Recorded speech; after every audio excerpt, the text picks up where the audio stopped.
The previous tenant of my new flat left a survival guide. I might need some help.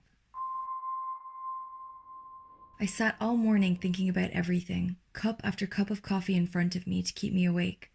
Once the postman had left and I was alone with my thoughts, they just continued to get louder.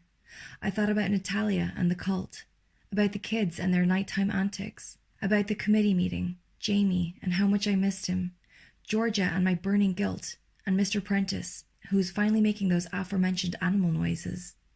Most of all, I thought about the note left for me on move-in day, how it had changed everything. My whole life was different now. I was alone, and it felt like my new home was attacking from every angle. I reread the note a few times over my coffee. I worried about my rent. It was tight, but manageable. School is currently out in the UK, but as a training teacher assigned to a school, I still get paid a small amount through the summer. Rent is low, and with the second summer job, I can just about make it without Jamie. It sounds strange, but it felt nice to worry about something normal for a minute, even if I should have been worrying about my survival and the many entities currently trying to kill me. I didn't get to stew for too long. I had to get ready for the committee meeting. After the events of the night before and my growing mistrust of Prudence, it was imperative that I got the neighbors on side if I was going to achieve anything like my goals of eradicating the imposter cultist neighbors. The meeting was at noon in flat 31. There was a poster on a communal notice board by the entrance that I was glad to spot. Terry hadn't mentioned the time when we met, and all our meetings since had been a bit hectic to discuss it. The poster promised tea and cakes, and my stomach rumbled at the thought. I hadn't eaten properly in days. At 11:55, I left the flat and wandered out into the corridor. I'd never seen so many neighbors. Mr. Prentice, however, was still making that awful noise, and I watched in disbelief as every single person in the corridor walked past his door as if it was silent. I did my usual deliberation on whether to take the stairs or lift, but yet again the stairs won.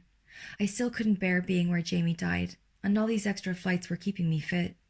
Flat 31 belonged to an older lady named Molly Thompson and her husband Eric. She had a blue-rinsed head of curls attached to her head, and had gone to the effort to make homemade Battenberg cake. Other neighbors had brought along baked goods as well. It reminded me of a school fair.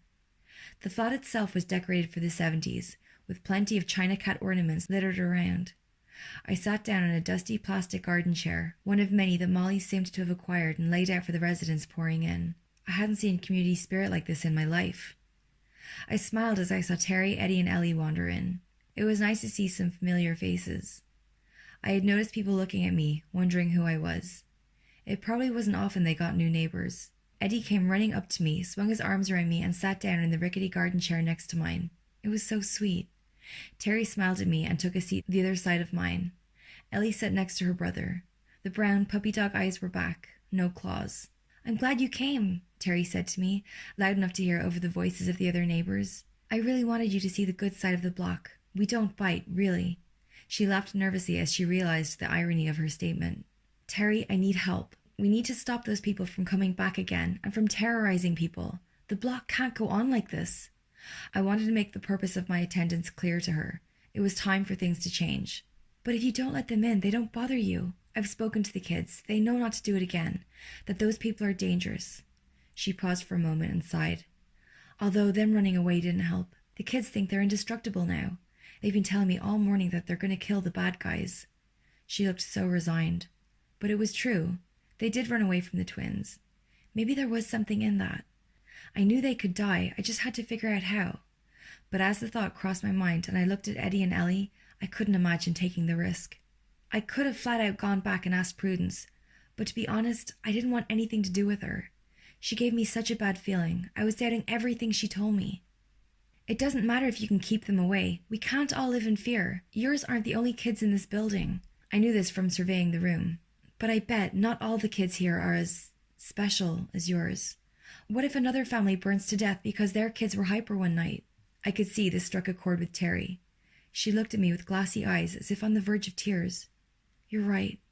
Molly's the chairwoman and she can be a little strict, but you can bring it up under any other business." She spoke with a lump in her throat. "Here you go, by the way." She handed me a piece of printed paper. Any other business felt a bit lackluster, but it would do, as long as it got discussed. I turned my attention to the piece of paper. It was the agenda for the meeting. For something written so formally, it appeared farcical. It seemed other flats and floors had different but equally strange issues to mine. There were only 6 items on the agenda for the meeting, with AOB as the 7th. They were as follows. 1. Welcome and introductions with apologies for absence. 2. Replacing of the flickering lights on floor 11. It seems to incite vicious behavior from the pets and elderly of that floor. 3.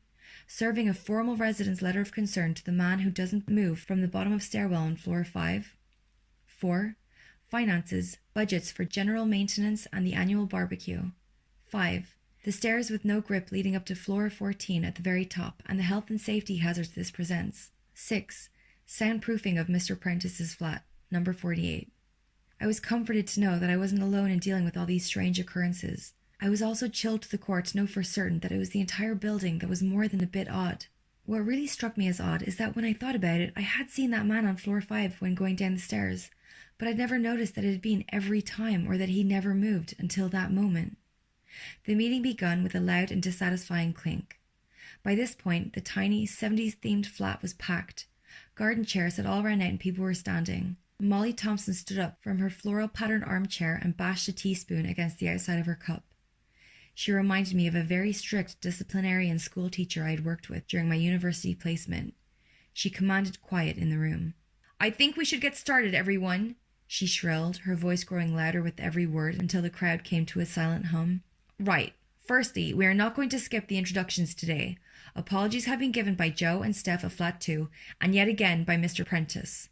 We have a new face in the room, as I'm sure many of you have noticed." She gestured to me and looked in my direction, but didn't really make eye contact. She was just talking about me as I sat in the room. Eventually, she addressed me directly. "Stand up, dear. Introduce yourself. We're pleased to have you here." I was deeply uncomfortable. I could feel some sort of panic coming on. I never liked standing in crowds very much, but I stood up anyway. Hi, my name's Kat. I live in flat number 42. I moved in with my boyfriend Jamie, but he was killed in the lift by the weird rat creatures you people have living here. The people that claim to live in the burned-out flats won't leave me alone, and one in particular seems to want me dead. Oh, and that window cleaner outside my flat makes me want to scoop my own eyes out with a spoon every time he knocks on the door. Nice to meet you all." The crowd had gasped a little. I sat down, instantly mortified. I don't know what happened. The normality and structure of the meeting overwhelmed me. There's something about a sense of order and normality amongst chaos. It does things to your brain, and for me, for the first time in this whole journey, it sent me into a meltdown. I sobbed as I hit the chair, both in pure mental exhaustion and disappointment that I had blown my chance of building any sort of army against Natalia. Terry rubbed my shoulder. Molly broke the awkward silence that had blanketed the room. "Nice to meet you, Catherine. I understand life in this building can be a little overwhelming. We did ask the previous occupant to let us intervene when you moved in, but she was insistent. In hindsight, we may need to review our policies on our new tenants.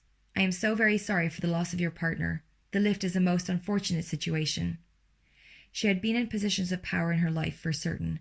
She responded professionally, but coldly. There was no feeling in her condolence. She came off like a corrupt politician digging themselves out of a hole. She did decide to skip the introductions after my outburst. I also hate when I'm called Catherine. My parents named me Katie, and I shortened it to Kat. Her presuming it was Catherine added to her school teacher demeanor. She carried on with the proceedings pretty swiftly, and interesting characters present at the meeting started to emerge. My favourite was a large, middle-aged Caribbean woman named Precious St. Fleur, who would not accept Molly's claims that there was not enough in the budget to replace the lighting on floor 11. She got up and lifted her shirt to reveal a large, deep bite mark across her stomach caused by her dog after a long episode of the lights flickering. When that didn't change Molly's answer, she lifted her trouser leg to reveal a smaller but still noteworthy bite mark on her leg from her elderly mother who lives with her. Molly didn't budge. It took what felt like an eternity to get to any other business. If I weren't so focused on my goal, I would have enjoyed hearing about the quirks of the other floors, maybe tried to engage a little, but I just couldn't concentrate. When the chairwoman asked if anyone had any other business, she scanned the room quickly. I stood up from my chair, and she locked in on me with her eyes. My hands were shaking, and I could feel a cold sweat forming all over my body. "Catherine, what can we help you with, dear?" she asked in a patronizing tone. "I want help in getting rid of the people pretending to be from the burned-out flats. I can't be the only person that doesn't like living in fear," I stated boldly, trying not to break down again. Dear, we have had this discussion multiple times and it's been taken off the agenda. I am aware you're new here, but there is nothing we can do about certain problems within this building, and for this particular issue, we would appreciate you not letting them into your home and ignoring them like the rest of us. She snapped back. But that's not good enough. Terry's kids answered the door last night. They're children. It's easily done. What if someone else's child does it and aren't so lucky to survive? One burned my friend so bad a few nights ago that she's still unconscious in hospital. This I knew from social media. A few people called out in agreement with me from the crowd. The only one who has ever been able to deal with them is Prudence, and that difficult woman never revealed her methods. Don't think we didn't try. You're suggesting a suicide mission. You do well to remember you are new here. Molly hissed through her teeth. Did she have to mention I was new so many times? It was grating on me. Well, I'm willing, shouted Precious. She seemed stronger than the rest in her earlier rant. I was glad to have her on side. Where she came forward, a few others followed.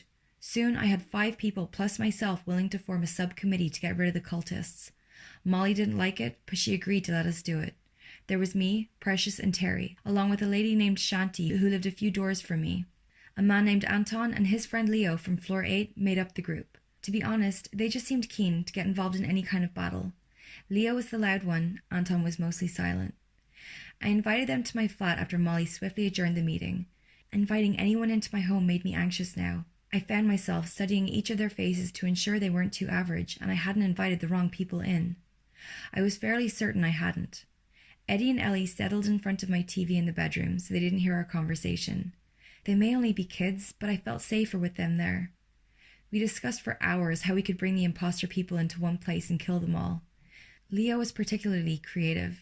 He came up with weird, wacky ways to end them, from locking them in a room and blasting with fire extinguishers until they freeze, to herding them into the lift between 1:11 and 3:33 a.m. The whole time I waited nervously for a knock on the door, for them to come for us, but they didn't. We got time to plan, but despite the time, it never really took off. No ideas seemed feasible. I shared everything I knew, my conversation with Prue, the night before in Terry's flat, everything. Precious listened to my tales intently before speaking. Derek would have helped us. He was a great man. He used to turn up at my door in the dead of the night, just as those lights started, and take my dog for a walk. She spoke of the gardener with a fondness.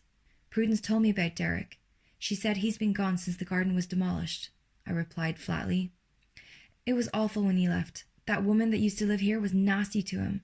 I watched out my window as she tore up her garden. I know she was grieving for that little girl, but I know Derek only ever wanted to help. Shanti spoke up from the corner. She had been pretty quiet the whole time. He was the whole reason we don't have those awful creatures from the lift all over our homes anymore. My brother was killed by one before the agreement. He was 4 years old. I twitched as she told her story. Shanti has such sad eyes, and speaking about her brother only filled them further with sadness. This is another thing I don't understand. Why have any agreement if you managed to kill most of them? Why not all? I asked, feeling anger over Jamie burn through my throat as I spoke. Precious laughed. Terry shot her a look from across the room. No one's told you the whole story, have they? Shanti asked, a single tear running down her face. What do you mean? This was driving me insane. Nothing was simple. How could I trust anyone? When Prudence and some of the others killed the creatures, they killed a large group of them in one hit.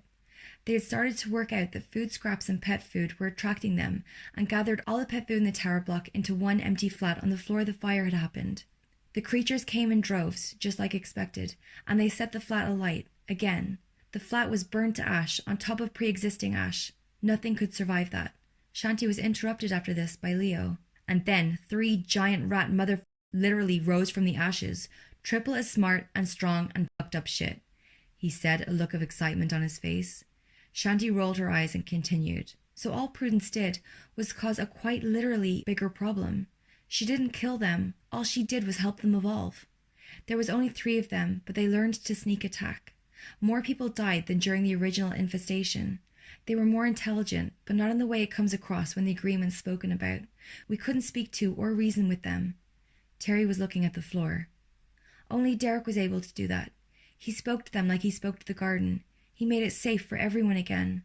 I wasn't there. I was too young, but we were told you didn't even have to use words. They understood just a series of movements and eye contact. Derek explained the rule with the lift. He told us it was a gesture of goodwill, The creatures needed a home and seemed attracted to the building, and we would let them live there and stop killing their kind if they would stop killing ours. But to show them some respect, we would allow them a small time frame where unleash their instinctual nature, but only if someone came to them. There are only 2 left now. Prudence killed the other during what happened with her granddaughter, but that only made them 2 stronger, like they absorbed the third. I tried to take in all this information I was receiving, but I couldn't. It was too much. Derek isn't coming back. It's been years. This is pointless, Terry finally erupted. Precious laughed again. How do you know? You speak to dear old Prue all the time. Know something we don't? Precious spoke sarcastically, but I think she meant what she said. It was becoming clear that Prudence Hemmings wasn't too popular in this building. I don't speak to her all the time. We just keep in contact. She was always nice to me. Terry tried weakly to defend herself. That's because you're naive and a pushover. She used you because no one else would give her the time of day. Precious was about to launch into a full rant on Terry. I was glad Eddie and Ellie were in the other room and couldn't hear. I wondered if she'd seen them at night. I decided to stop the rant. This was becoming counterproductive, and we were getting nowhere with our plans. I interjected and told them all that I needed them to leave so that I could sleep. Partly true, although I knew I couldn't sleep. I had other things to do. They all filed out of my flat. Terry and the kids were the last to leave. She gave me a hug as she left and told me to get a proper night's rest, telling me she was always there for a cuppa and a chat. It was sweet. I felt sorry for Terry. The kids hugged me too as they left. I know she spoke to Prue, but I was certain that it was entirely innocent. I sat in the empty flat disheartened that my assembling of an army had turned into a bickering shit show with no real suggestions on how to kill the imposter neighbors. I felt totally alone. I couldn't trust Prue or Ian or pretty much anything I thought I knew. Maybe Prue didn't even kill those neighbors. They only told me half-truths about the creatures after all. I was left alone with my thoughts again. After a few hours, a good one finally struck me, but I needed supplies. I left the building and went to the nearest shop to gather the items I needed. For what I needed and the time of night, I had to travel to a 24-hour supermarket. It took half an hour each way on the bus, but I stayed focused. My bags were heavy and awkward on the way back to the block, but if it paid off, this was going to be worth it. I trudged up the stairs. It took me 2 trips and 24 flights of stairs instead of 14 to get everything in my flat and organize myself. It only took 16 on a large gym bag that was much easier to carry on the way back down, thankfully. I passed the man on floor 5 twice. Now I'd noticed him, he made my skin crawl a little. I walked through the downstairs corridor, diverting away from the main entrance and passing all the ground floor flats to the door at the back of the building. The door at the back led to a small concrete area with a grass strip along the side and a bench decorated with a memorial plaque. This was the block's outside space. As is typical in the city, the whole bench was covered in graffiti. The memorial was unreadable. I got to work. I dug the strip of grass, turning soil with my new equipment.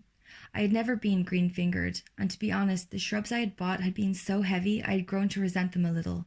I worked for an hour and a half. I was sweating, and night had come. It was pitch black, and I was using my phone torch to see. I had almost given up until I got up from my crouching position to stretch my knees. I reached my arms out, put down my shovel, and took a seat on the bench.